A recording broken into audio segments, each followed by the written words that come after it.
I don't think there's a typically decided with when it comes to scholarships. I think scholarships is probably one of the biggest differences in the way that the scholarship review process among schools. We all want well-rounded students. We all want students that can academically succeed in law school.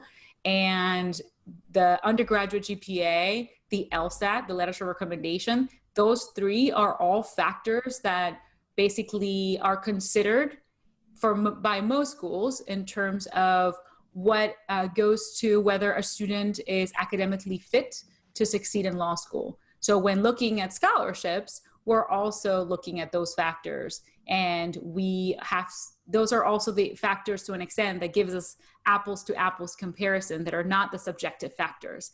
I think you get into the scholarship pool by having strong academic factors, but you get, depending on the schools, there's different variances about what happens next.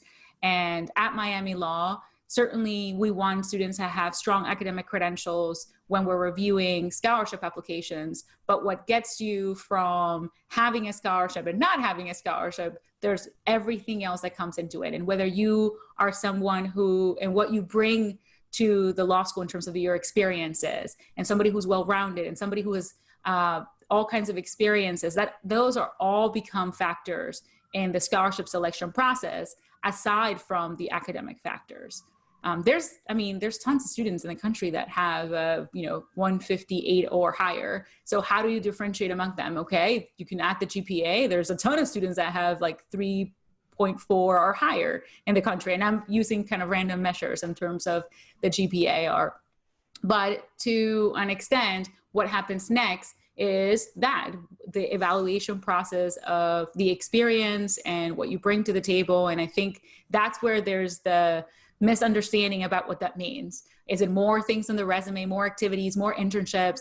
No, we also understand, and I think that, again, I come from a different background. So as a first generation college and somebody who worked in college while going to college, I understand that sometimes you can't have all of the internships and all of the undergraduate activities in place because you have to work.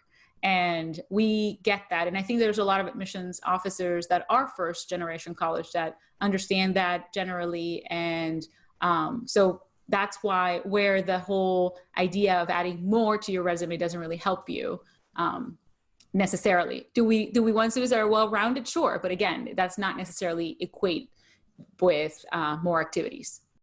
Thanks for tuning into the show. Please subscribe if you haven't done so already to be notified of new episodes as I release them. And feel free to reach out if you need anything at all as you move forward with your prep. I'm happy to help however I can. In the meantime, I'll wish you all the best and take care.